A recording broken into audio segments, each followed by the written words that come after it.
Ang kwento na ito ay isa sa mga misteryong lugar sa ating mundo. Ito ay ang The Valley of the Headless Men, Canada's Forbidden Wilderness. Ang ipinagbabawal na kagubatan ng Canada.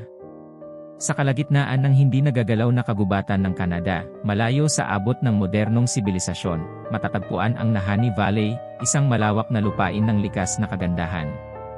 Matatagpuan sa Northwest Territories, ang liblib na rehiyong ito ay tahanan ng mga luntiang kagubatan, matatarik na bundok, at malilinis na ilog. Ngunit sa likod ng payapang anyo nito, ay nakatago ang isang madilim na reputasyon, puno ng hiwaga, trahedya, at takot. Kilala sa nakakakilabot na pangalan na The Valley of the Headless Men, ang lugar na ito ay matagal nang gumugulo sa imahinasyon ng mga adventurer at lokal sa loob ng mahigit isang siglo. Nagsimula ang alamat noong 1905 nang si Frank at Willie MacLeod, magkapatid na taga-Alberta, ay nagtungo sa Nahanni Valley upang maghanap ng ginto. Matapos ang matagumpay na unang paglalakbay, bumalik sila sa kanilang bayan dala ang mga kwento tungkol sa Nahanni Valley at kayamanan. At nagpasyang subukang muli ang kanilang kapalaran, kasama ang isa pang prospektor na nagngangalang Weir. Hindi na muling nakabalik ang tatlo. Makalipas ang ilang taon, natagpuan ng isang pangkat ng naghahanap na pinamunuan ng kanilang kapatid na si Charlie, ang kanilang mga bangkay malapit sa isang campfire. Sina Frank at Willie ay pugot ang mga ulo, at hindi na kailanman natagpuan ang kanilang mga ulo. Si Weir naman ay tuluyang naglaho. Ang nakakikilabot na pagkakatuklas na ito ang nagsimula ng nakakatakot na kwento tungkol sa Nahanni Valley. Ito ang mga sunod-sunod na trahedya na nangyari sa Nahanni Valley. Sa paglipas ng mga dekada, mas marami pang mga adventurer ang nagtamo ng parehong malagim na kapalaran. Noong 1917, natagpuan si Martin Jorgensen, isang prospektor na sumulat sa kanyang pamilya tungkol sa pagkakatuklas niya ng ginto. Si Martin Jorgensen natagpuan na pugot ang ulo malapit sa nasunog niyang kubo. Pagkalipas ng 10 taon, noong 1927, isang prospektor na kilala bilang Yukon Fisher ang natagpuan ding pugot ang ulo sa isang sinunog na campsite. Noong dekada 1930, mas marami pang misteryo ang lumitaw. Isang araw, natagpuan ang katawan ng isang mangangaso na si John Brain. Siya ay nagiyelo sa lamig sa tabi ng isang hindi nakasinding bonfire.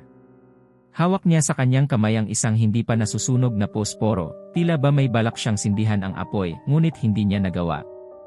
Ang mga detalye ng kanyang pagkamatay ay nagdulot ng palaisipan, ano ang pumigil sa kanya, upang gumawa ng apoy sa gitna ng matinding lamig. Ang isang prospektor na si Phil Powers ay natagpuan namang nasawi sa loob ng kanyang nasunog na kubo. Ang mga labi ng insidente ay nagpapahiwatig na ang kubo ay sadyang sinunog. Ngunit bakit? At sino ang gumawa nito sa kanila?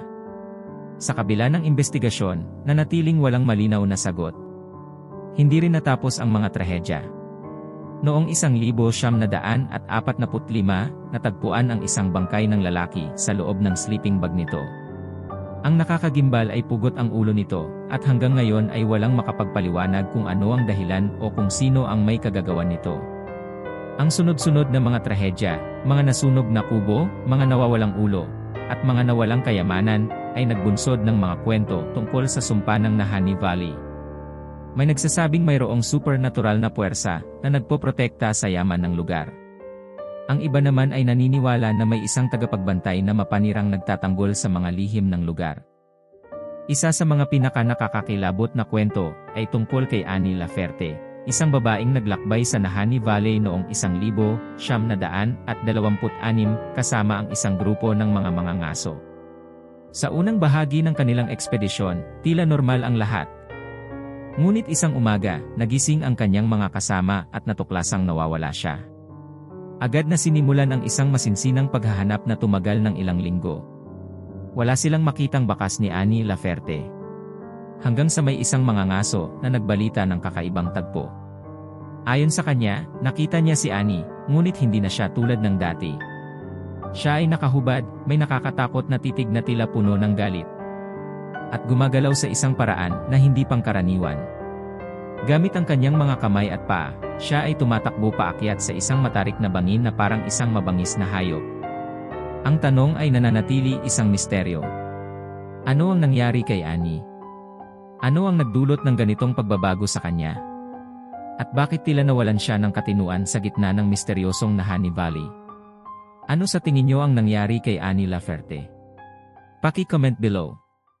Maraming salamat sa pakikinig. Hanggang sa muli.